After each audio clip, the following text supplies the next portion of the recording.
راستے میں دوستوں کو ملے اور دنیا جہان کا سب سے خوشگوار موڈ، اور گھر جا کے فرعون بن جائے، یا گھر جا کے اس کے چہرے پہ 12 بج جائیں، یہ کون سا اخلاق ہے؟ بخاری کی روایت کیا ہے؟ کان فی محنت اہلی آئی فی خدمت اہلی۔ سیدہ عائشہ فرماتی ہیں ہم 9 بیویاں آپ کی خدمت میں کوئی کسر نہیں چھوڑتی تھی، لیکن ہمیں محسوس یہ ہوتا تھا کہ اللہ کے رسول ہماری خدمت کر رہے ہیں۔ آج ذرا اپنی زندگی پہ بھی غور کیجیے میرے پیارے بھائی، آج گھریلو حالات کیسے؟ بیوی اگر کہہ دے کہ یہ کام کرنا ہے تو فٹ سے جواب ہوگا اپنے باپ سے کروا۔ 4 پر یہ کوئی چیز اٹھانے کے لیے اگر مدد طلب کر لے تو ویسے بھی جوائنٹ فیملیز ہیں تو پہلے بیچارہ دائیں بائیں دیکھے گا، کوئی دیکھ تو نہیں رہا، بھلا کیوں دیکھ رہا ہے کہ اس کو تانا سننا پڑے گا، ہمیں پہلے ہی پتا تھا یہ رن مریض بنے گا۔ رسول اکرم صلی اللہ علیہ وسلم نے نرمی برتی ہے، زندگی میں یہ تصور نہیں آپ کر سکتے جو اللہ کے رسول نے شفقت اور رحمت کے پہلو پیش کیے۔ سیدہ مومنوں کی ماں جب ان کو ایک ایسا اونٹ دیا جو زیادہ دوڑنے والا نہیں تھا،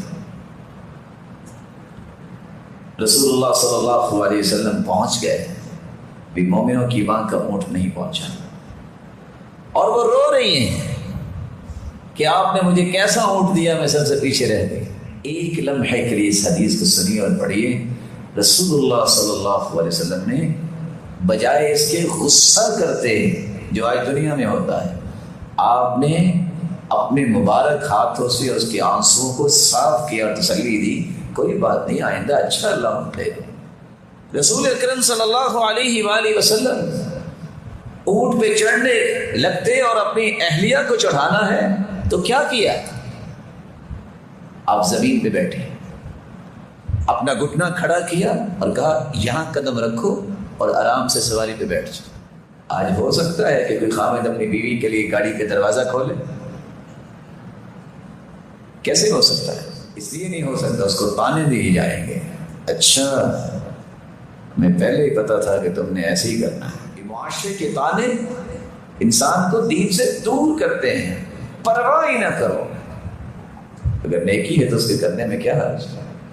حدیث میں آتا ہے حتی اللقمہ تضع فی فیہا، لقمہ اہلیہ کے منہ میں ڈالنا بہت بڑا صدقہ ہے، لیکن ہو سکتا ہے کہ یہ بات شادی کے پہلے مہینے میں ہو، سال گزرنے کے بعد تو پھر کیسے کیسے جملے ایک دوسرے کو کہے جاتے ہیں اور تبادلہ ہوتا ہے، الامان والحفیظ۔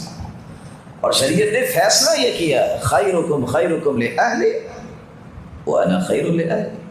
سری راہ جب انسان ملتا ہے تو وہاں اس کے اخلاق کی پیمائش نہیں ہوتی، دوستوں کے ساتھ تو سارے اچھا برتاؤ کرتے ہیں، ملیں گے تو بڑے خوش ہو کے ہاؤ آر یو، کیف حال ہے، کیسے ہیں آپ؟ یہ اخلاق کا پتہ چلتا ہے جب گھر داخل ہوتا ہے۔ راستے میں دوستوں کو ملے اور دنیا جہان کا سب سے خوشگوار موڈ، اور گھر جا کے فرعون بن جائے، یا گھر جا کے اس کے چہرے پہ 12 بج جائیں، یہ کون سا اخلاق ہے؟ رسول اللہ صلی اللہ علیہ وآلہ وسلم نے یہ اخلاق نہیں سکھایا۔ سب سے بہترین وہ ہے جو اپنی بیوی کے معاملے میں بہترین ہے، اس لیے اللہ کے رسول صلی اللہ علیہ وسلم نے اس سوال کے جواب میں 5 باتیں کہی تھیں۔ جب پوچھا گیا کہ اچھا بیوی کا حق کیا ہے، آج مرد اپنے حقوق بیان کرنے پہ بڑی کوشش کرتا ہے، تمہیں پتہ نہیں ہے کہ خامند کا حق کیا ہے، کبھی یہ بھی پڑھ لینا چاہیے بیوی کا حق کیا ہے۔ آپ صلی اللہ علیہ وسلم نے فرمایا وَلَا تُقَبِّحْ، قباحتیں نہ بیان کرو۔ کیسی قباحت؟ شادی کے موقع پہ جھگڑا ہو رہا ہوتا ہے، بھائی 200 لوگ آئیں گے، تو جس کو 200 لوگ جا کے لے کے آئیں تو اگر اتنی بری تھی تو کیوں گئے تھے؟ اس کا مطلب یہ ہے کہ آپ خود برے تھے، تبھی تو بری چیز لے کے آیا۔ اب اس پہ تانا کیوں کہ تمہاری تو نسل ہی اچھی نہیں ہے؟ تو میں تو نہیں کہنا چاہتا، لوگ تو کہہ بھی دیتے ہیں کہ آپ اندھے تھے، آپ کو نظر نہیں آیا تھا، آپ پہ کسی نے کوئی جادو کیا تھا۔ جس طرح تمہاری عزت ہے دوسرے کی بھی عزت ہے۔ وَلَا تُقَبِّحْ، قباحتیں نہ بیان کرو۔ یہ تو مجھے پتہ چل گیا تو نسل ہی بہت بری تھی، یہ آپ کی اپنی پسند ہے، آپ اپنی پسند پہ کچھ کریں جو کہنا ہے، اس کو تو اللہ نے بنایا ہے، تمہیں بھی اللہ نے بنایا. وَلَا تَضْرِبِ الْوَجْهِ، چہرے پہ مت مارو. مَا ضَرَبَ رَسُولُ اللَّهِ صلی اللہ علیہ وسلم خَادِمًا وَلَا امْرَأَةً قَطْ. پوری زندگی اللہ کے رسول صلی اللہ علیہ وسلم نے نہ اپنی بیویوں میں سے کسی بیوی کو مارا ہے اور نہ ہی کسی خادم اور غلام کو مارا ہے. لیکن آج جن کے کاروبار ہے، بزنس ہے، ذرا چیک کریں، اگر معمولی سی تاخیر ہو جائے تو اس میں قیامت کیسے آ جاتی ہے. انسان سمجھتے ہی نہیں. رسول اللہ صلی اللہ علیہ وسلم نے ایک تیسری بات بھی کہی، وَلَا تَهْجُرْ إِلَّا فِي الْبَيْتِ. اگر آپ سمجھتے ہیں کہ کوئی زیر و زبر معاملہ ہو گیا ہے تو پھر بیوی کو گھر سے دھکا دینے کی کیا ضرورت ہے؟ گھر میں رکھ کے اس کی اصلاح کریں. وَأَن تُطْعِمَهَا إِذَا طَعِمْتَ وَتَكْسُوهَا إِذَا اكْتَسَيْتَ. جب خود کھاتے ہو تو اس کو بھی کھلاؤ. خود تو روزانہ سے بڑے بڑے فنکشن دیکھو، وہ کہیں بھی کہ اپنی اہلیہ کو لے کے آؤ، اچھا جی اس کو کال کر دے، اچھا کو دال شل پکا کے کھا لینا. تمہارا خود جی چاہتا ہے اچھا کھانا کھانا تو اس کو بھی کھلاؤ. جب تم پہناوے پہنتے ہو تو اس کے لیے بھی خریدو نا. اب یہ تمہارے ذمہ ہے. تم اللہ عز و جلال کی شریعت کی روشنی میں اس کی ذمہ داری قبول کر کے لائے ہو. آپ صلی اللہ علیہ وسلم نے اس پہلو کو بھی شفقت اور رحمت سے بھرا ہے کہ آپ نے آخری خطبے میں فرمایا تھا استوصوا بالنساء خیرا. لوگوں عورتوں کے ساتھ اچھا برتاؤ کریں. اور ایک راز بھی بیان کیا، فإن المرأة خلقت من ضلع أعوج. یہ عورت ٹیڑھی پسلی سے بنی. اور ساتھ یہ فرمایا وَإِن ذَهَبْتَ تُقِيمُهُ كَسَرْتَهُ وَإِن تَرَكْتَهُ لَمْ يَزَلْ أَعْوَجْ فَاسْتَوْصُوا بِالنِّسَاءِ خَيْرًا. اگر تمہارا کہیں ذہن بن جائے گا اچھا یہ ٹیڑھی پسلی سے بنی ہے تو میں اس کا ٹیڑھ پن دور کر کے چھوڑوں گا. وہ دور تو نہیں ہوگا، ٹوٹ جائے گی. بس چھوڑ دو تو ٹیڑھ پن رہے گا. اور یاد رکھنا یہ خم جو ہوتا ہے نا کسی چیز میں، بس اوقات یہ حسن بھی بتاتا ہے. یہی تو حسن اللہ نے رکھا ہے، اس سے تو انسان کے درجات بنیں گے. اس لیے جتنا فائدہ لے سکتے ہو لے لو. اس طرح کا نظریہ مت بنانا کہ اب میں اس کو سیدھا کروں گا اور سیدھا کرتے کرتے توڑ دو. کسرها طلاقها. اور ٹوٹنا کیسا ہے؟ طلاق ہو جائے. کیسے کمال کے لوگ تھے. قاضی شریح کہتے ہیں کہ میں نے سوچا آج میری شادی ہے تو میں نے اپنی بیوی کو خطبہ دینا ہے کہ مجھے یہ زندگی پسند ہے، مجھے یہ. میں جو ہی جا کے بیٹھا تو میں تو بھی سوچ رہا تھا، خطبہ اس کا شروع ہو گیا. اس نے کہا سنو میں ایک اجنبی عورت ہوں، مجھے نہیں پتا کہ آپ کو پسند کیا ہے، مجھے نہیں پتا کہ آپ کو ناپسند کیا ہے. میری ایک ہی گزارش ہے کہ آج مجھے بتا دیجئے جب تک میں زندہ ہوں اس کی مخالفت نہیں ہو. کہتے میں حیران رہ گیا. اور ساتھ کہتے ہیں 20 سال ہو گئے. ایک مرتبہ میں نے غصہ کیا جس کا بعد میں مجھے احساس ہوا کہ یہ مجھے نہیں کرنا چاہیے تھا. اس عورت نے واقعتاً پابندی کی. اور آج اللہ جل جلال بنا دے گنتی کا 1 سے 2 ہفتے نہیں گزرتے گھر ختم. اور سچ کہا تھا سلیمان علیہ السلام نے المؤمن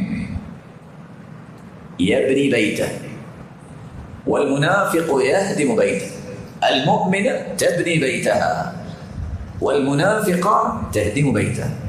مومن کی ہر وقت کوشش ہوتی ہے میرا گھر بچ جائے. منافق مرد اور عورت سوچتے ہیں جان چکے. اور اصل مسئلہ کیا ہے؟ رسول اللہ صلی اللہ علیہ وسلم نے اس کی وضاحت کی ہے. ان الشیطان یضع عرشہ علی الماء. شیطان نے اپنا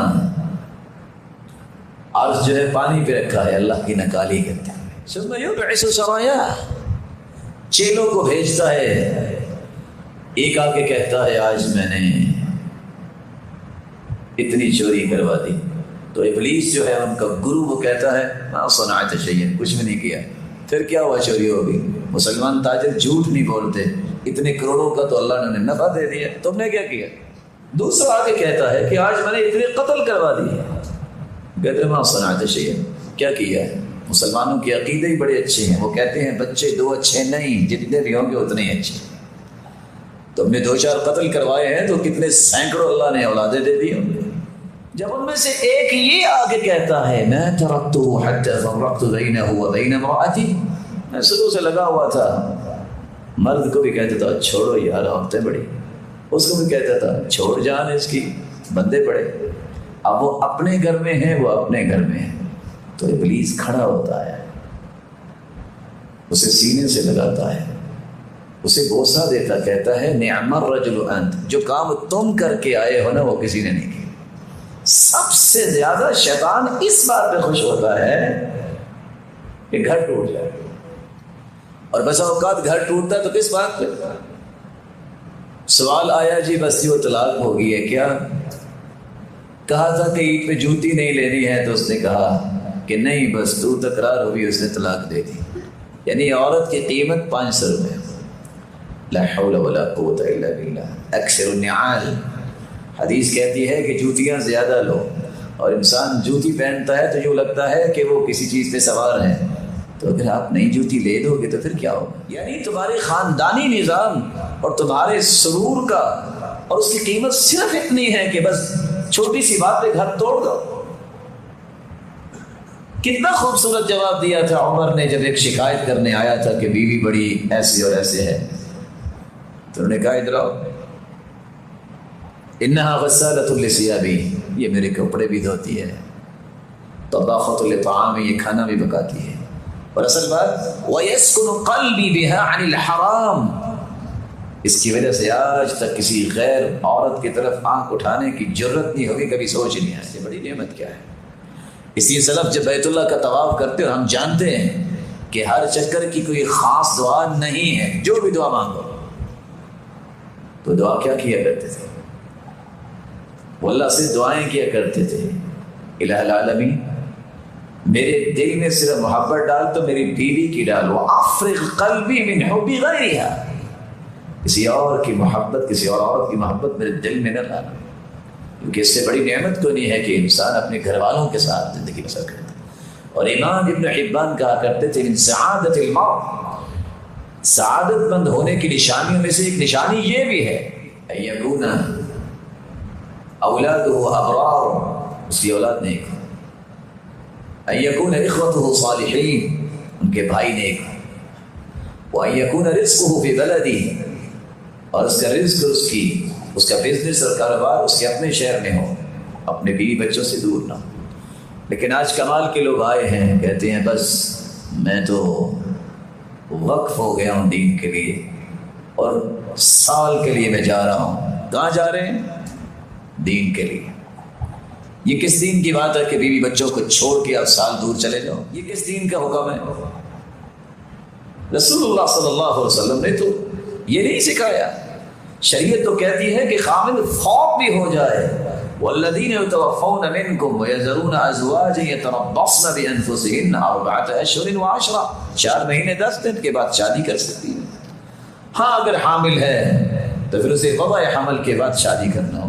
سیدنا عمر رضی اللہ تعالی عنہ یہ وہ ہستی ہیں، کسی نے ریاست مدینہ کی کہانی پڑھنی ہو تو ان کی زندگی پڑھ لیا، وہ راتوں کو چکر لگایا کرتے تھے رعایا کی خبر گیری کرنے کے۔